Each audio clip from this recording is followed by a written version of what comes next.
Vous êtes procureur général, me semble-t-il. Ah bah mais j'ai une base aussi. Vous dirigez le parquet. Allez, venez. C'est vous Où est-ce qu'on va qui dirigez le parquet. Oui. Où est-ce qu'on Ah, vous êtes chez vous. C'est vous qui... C'est vous. Non, mais je sais pas, je voulais consulter. Ah non, c'est vous qui m'avez fait l'invitation, donc c'est vous qui... On va essayer. On se parle calmement. Je vous suis. Comme je vous l'ai dit, nous avons un problème majeur dans ce pays. Vous représentez le parquet. Nous ne sommes pas des troubles faits. Non, nous ne sommes pas des troubles faits. Je vous l'ai dit, nous manifestons et dans le cadre de la résistance à l'oppression, parce que nous sommes opprimés. Vous avez déjà... Oui. Oui, c'est dur, hein, entendons ça. Non mais attendez, j'ai l'impression que nous sommes dans un autre monde, vous et moi. C'est-à-dire qu'on ne vit pas dans le même monde. C'est possible, ça, oui. Il y a les droits de l'homme. Oui. Comment se fait-il que les magistrats du siège et les magistrats du parquet ne respectent pas les droits de l'homme? Je ne sais pas à quoi vous faites référence. Vous ne savez pas à quoi je fais référence? Bah, essayez de me lire, je ne vais pas lire des papiers. Non, voilà, je n'ai pas besoin que vous puissiez lire. C'est pas... Premièrement, vous savez, Quel droit de l'homme aurait été violé chez vous? Parce que je vois que vous venez, vous pouvez me parler. Si on était dans un pays totalitaire, il y a un moment où vous seriez en prison, vous savez très bien. en fait, c'est comme si nous sommes dans un pays totalitaire. Ah parce bon? qu'en réalité, eh bien, notre cause n'est pas entendue. Notre cause n'est pas entendue et on a beau venir vers vous avec des éléments pertinents, cohérents.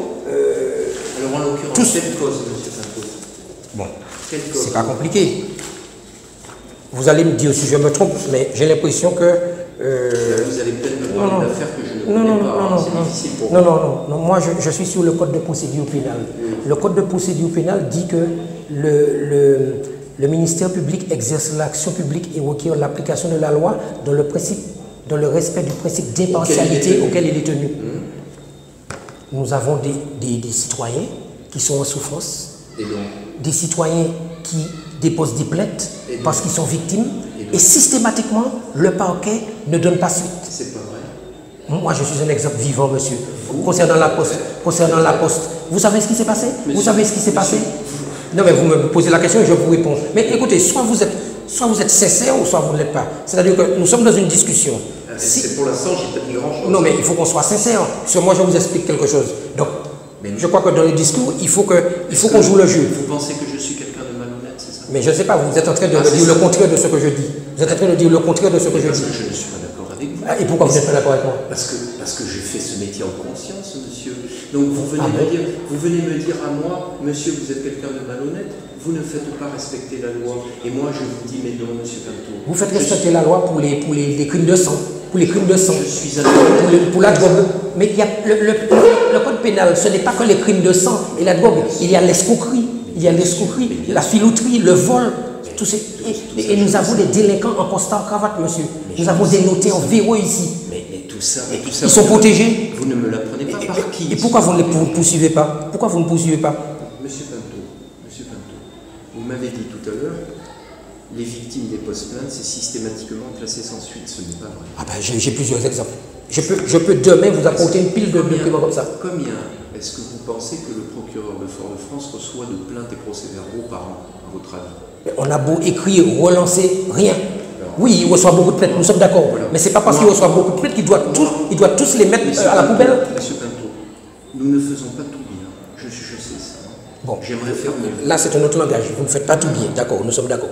Monsieur Pinto, donc lorsqu'on vous relance... J'aimerais faire mieux. Lorsqu'on vous relance... J'aimerais faire mieux. D'accord. J'aimerais faire mieux. Maintenant, ce n'est pas parce qu'une victime dit qu'elle a subi ça que je suis en capacité de prouver qu'elle a subi ça. Mais la victime vous apporte la preuve.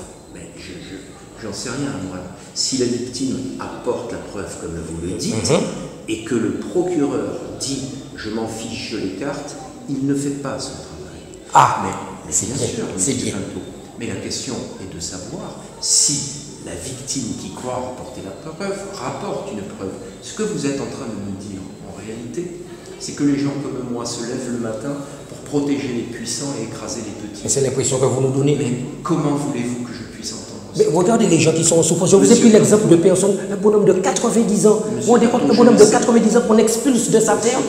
Je ne sais pas de quelle affaire vous me parler. Je vais être en difficulté immédiatement. Je ne sais pas de quel dossier vous me parlez. D'accord. Vous venez me parler d'homme à homme. Vous avez accepté ça. Moi, je suis heureux que vous ayez accepté ça. Parce que je voudrais que vous essayiez de sentir le bonhomme. Je viens de métropole. J'ai déjà travaillé ici il y a 10 ans. Interrogez les avocats que vous connaissez.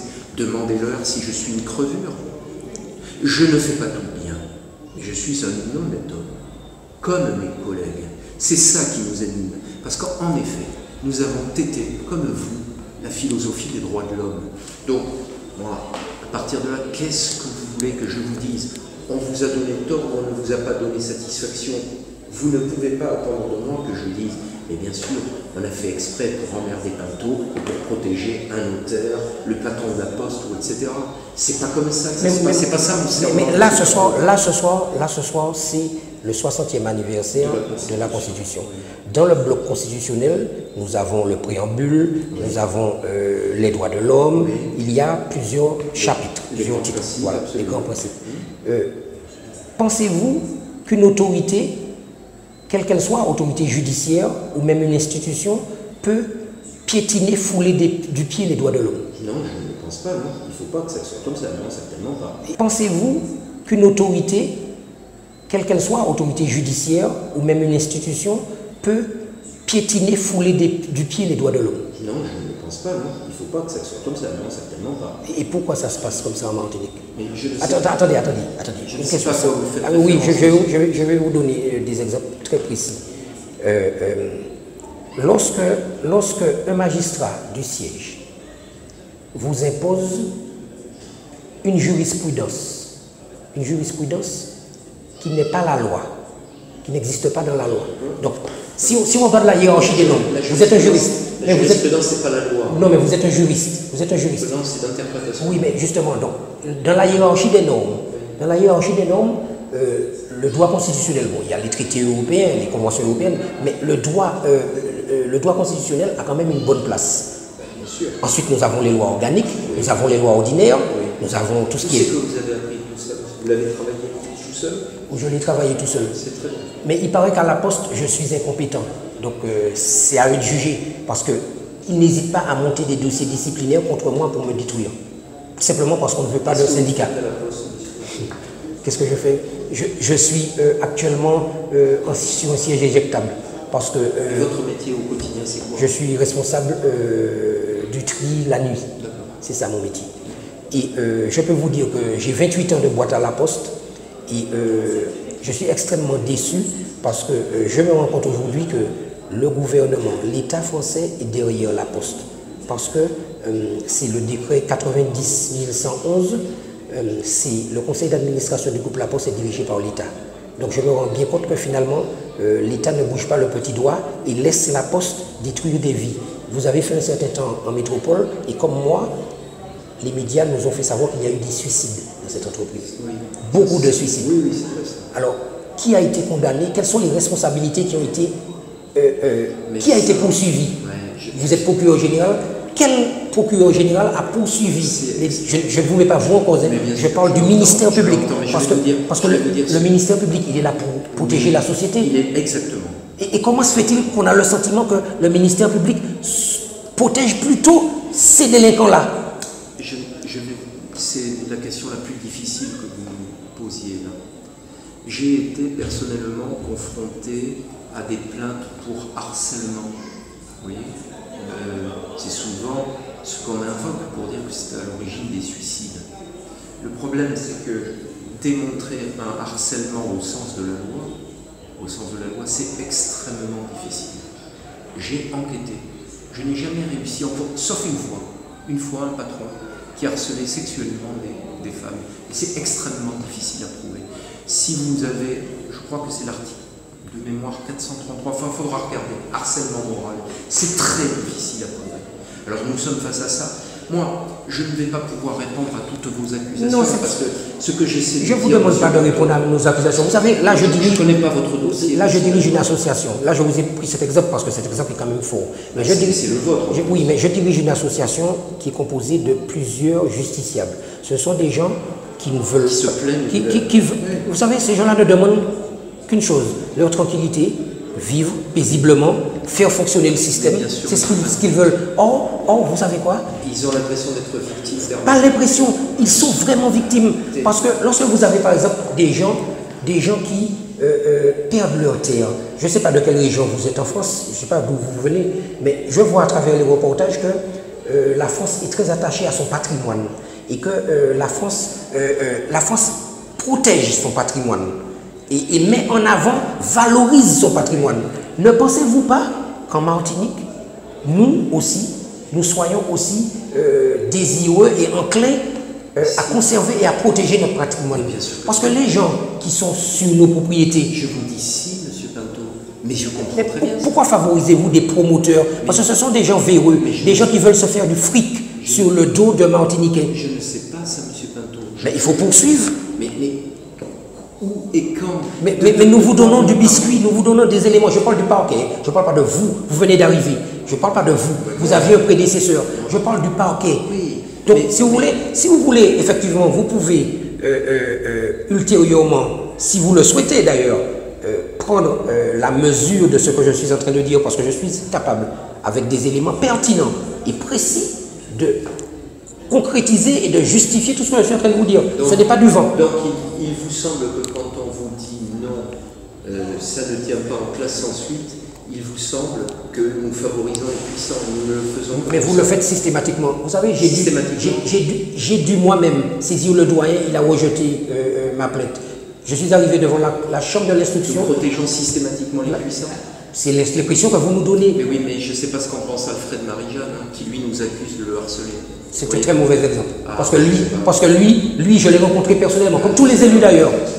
Tous les élus, nous les avons rencontrés. Et tout à l'heure, vous m'avez entendu citer l'article 2 de la Déclaration des droits de l'homme. Je vais vous dire, monsieur, j'ai requis, parce que ce sont des accusations très dures pour nous, je ne sais pas si vous en avez conscience.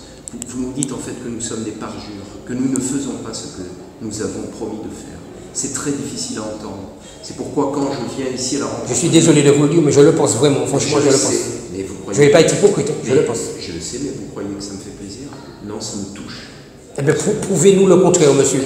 Et nous serons les premiers à dire, que vous tenez parole. Monsieur Pinto, je n'ai pas à vous prouver le contraire. Je vais faire Vous êtes le ministère public. Je vais faire mon travail. Vous devriez être avec nous.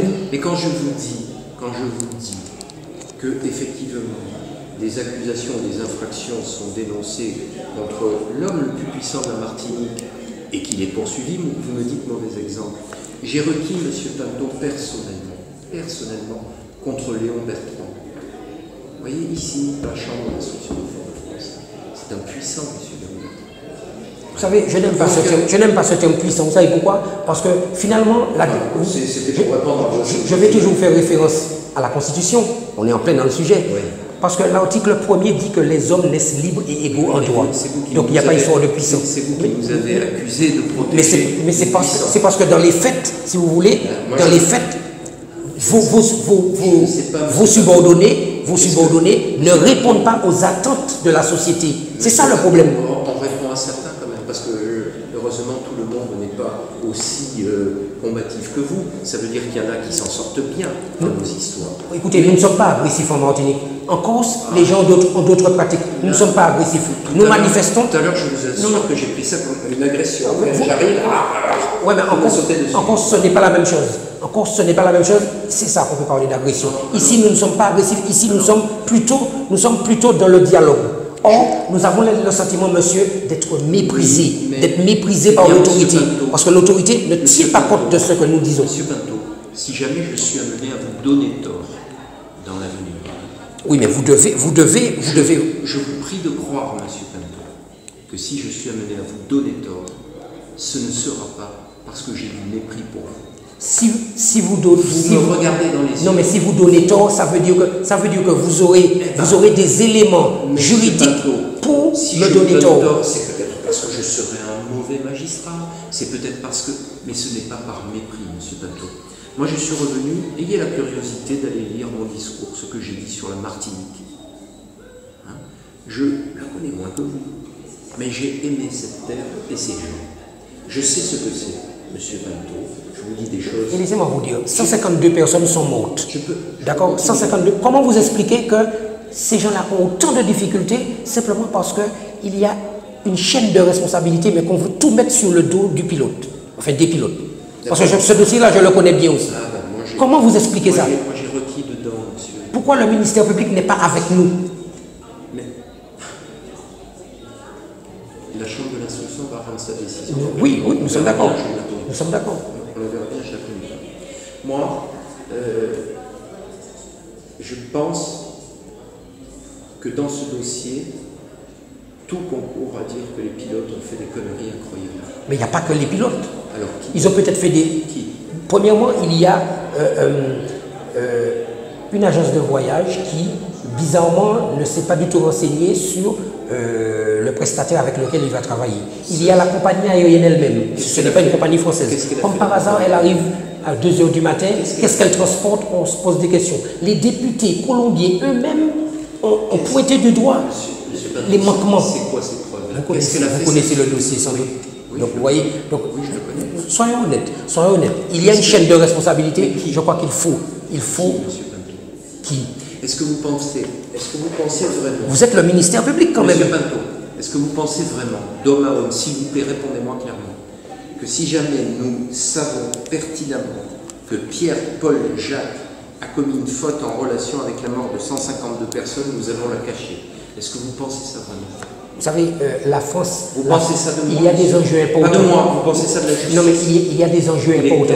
Il y a des enjeux importants. C'est pas une compagnie française. Et malheureusement, C'est pas une compagnie malheureusement, française. justement, ça ne jouera la même pas sur Colombie et la France, l'indemnisation. la Colombie et la Ça ne France jouera ont dit. même pas sur l'indemnisation des Je gens parle pas à de ça. cause de la convention de New York. Je parle pas de ça. Je parle des accords coopératifs que vous avez avec la Colombie et la France. Ce dossier, je le connais. Lorsqu'on met les deux dans la balance. Ce dossier, je le connais.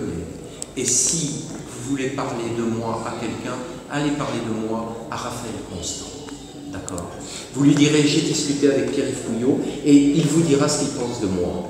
Parce que j'étais à Tartançon, quand 300 personnes sont rentrées, il y a 9 ans dans la salle. Et j'étais au ministère public. Bien.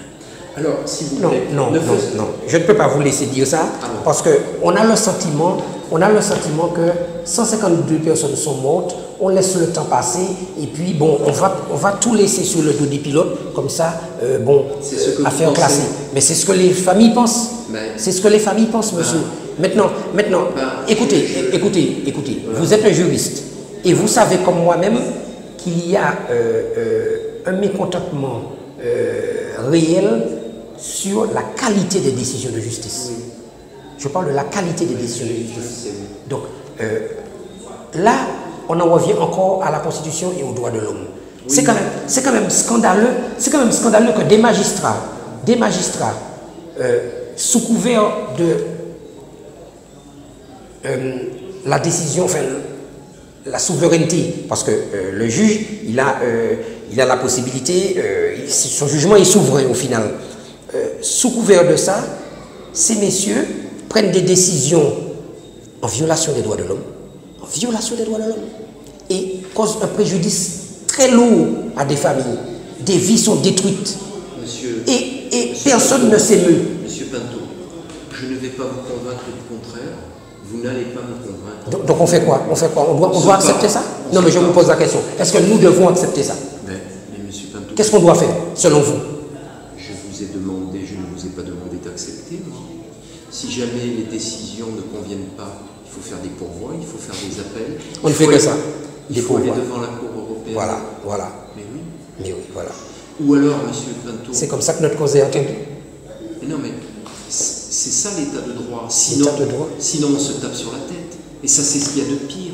Vous comprenez que c'est ce qu'il y a de pire. Je vous entends, monsieur. Mais nous ne sommes pas sur un même pied d'égalité. Vous dites l'état de droit. On est face à des gens, à des puissances d'argent. Nous sommes face à des spéculateurs. Nous sommes face à des autorités ultra puissantes. Vous voulez que nous, des petites gens, eh bien, on dépense toutes les économies en procédure? Franchement. Vous n'êtes pas un homme démuni. Et franchement, quand je discute avec vous, je ne me sens pas supérieur à vous. Je viens discuter avec vous, point final. Je vous dis simplement, vous êtes en train de me renvoyer l'image que je suis, pas moi personnellement, mais ce que je représente en moins que rien, que je me lève le matin pour faire toutes les dégueulasseries possibles et imaginables. Alors, vous interprétez, ça c'est une interprétation que vous faites. Je me contente de vous dire, ce n'est pas Vous faites vrai, une interprétation. Moi, je suis en train de vous dire, monsieur, que vous représentez le ministère public Oui. en Martinique. Oui. Vous êtes, à ce titre, Oui. la plus haute autorité Oui, au niveau du judiciaire, parquet, donc oui. du ministère public. Et nous, en tant que justiciables, en tant que citoyens, pour employer ce terme, en tant que citoyens, eh bien, notre cause n'est pas entendue.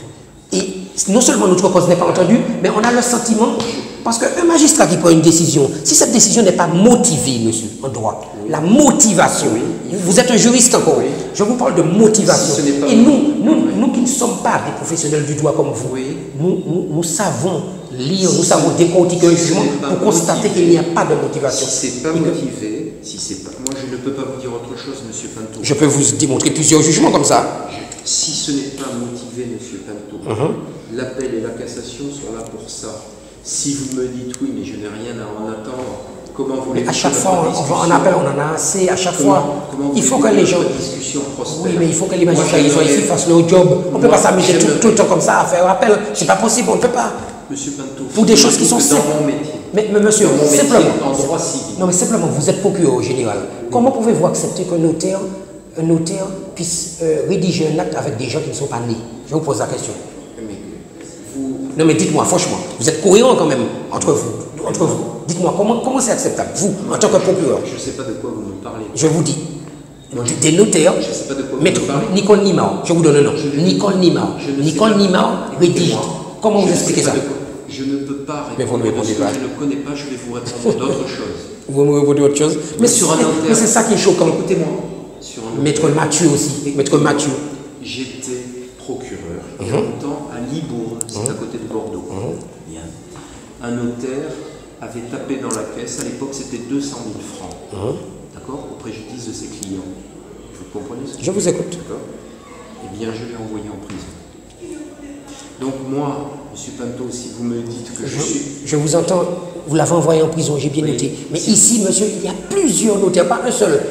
Il y a plusieurs notaires qui rédigent des actes, des prescriptions trentenaires complaisantes. Vous voyez, je prends mes responsabilités. Nicole Nimao, si je suis dans le faux, vous savez ce que je risque.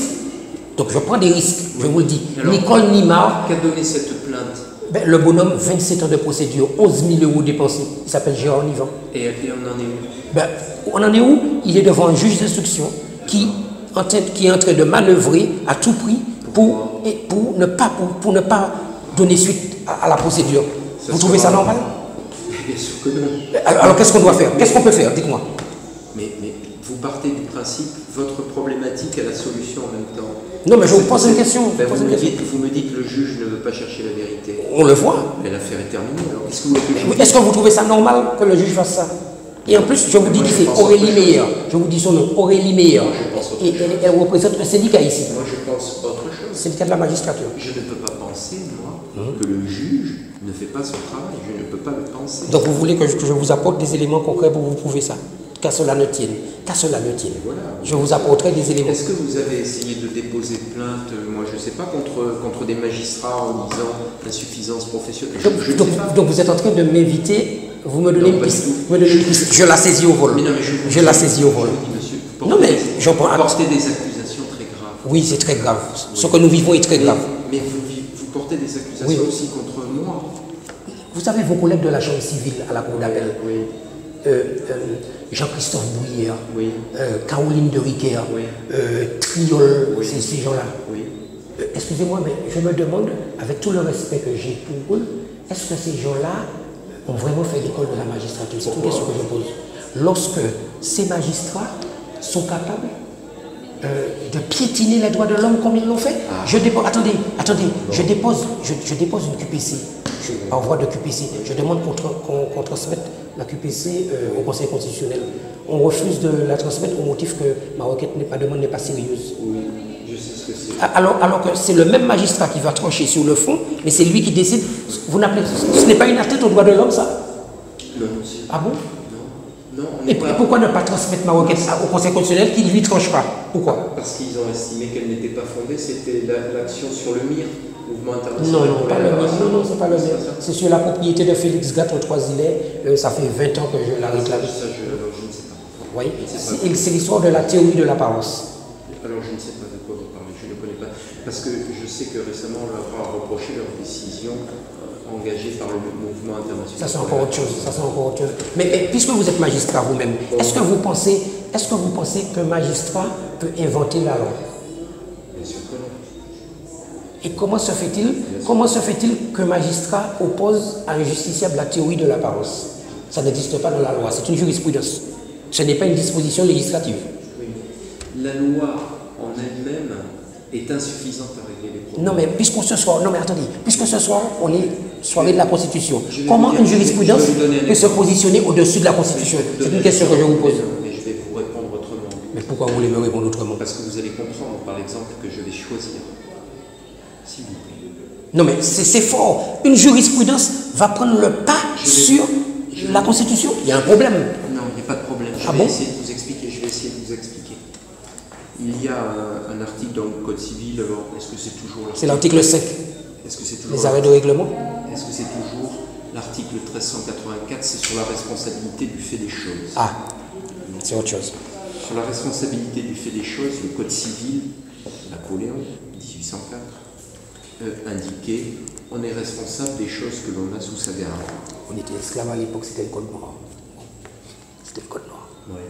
Nous, ici, sous le Code noir. Et vous croyez que j'ignore? Mais ça perdure toujours. C'est le sentiment que nous avons. Et moi, c'est moi qui vous dis ça. Pour moi, je vis le Code noir là. Parce que lorsqu'on nous impose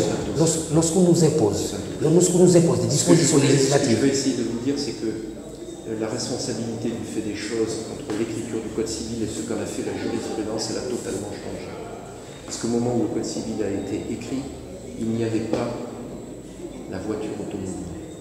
Et donc la jurisprudence a interprété la loi pour construire ce que l'on appelle une interprétation, je vous ai entendu dire le mot tout à l'heure, prétorienne, complète, qui a complètement changé la face des choses et a permis aux piétons, c'est ce qui a donné lieu à la loi Badinter après, aux piétons et aux cyclistes, qui sont des gens potentiellement plus facilement victimes que des automobilistes, on comprend pourquoi, d'être toujours indemnisés même s'ils commettaient une faute. C'est la jurisprudence qui a fait ça. Bon, alors, donc, vous êtes en train de mettre en avant la jurisprudence sur la Constitution. Là, on a un problème. Non, mais attendez. La Constitution prévoit... La Constitution, c'est quoi?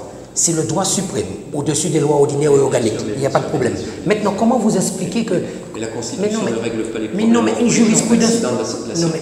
Non, mais une jurisprudence ne peut pas prendre le pas sur une disposition, sur un droit constitutionnel. C'est pas possible. Mais bien entendu, mais quand la loi est claire. Or, et si la loi est claire, dans l'exemple que je cite, l'article 545 du Code civil, du même Code civil, dit que nul ne peut être contraint de céder sa propriété.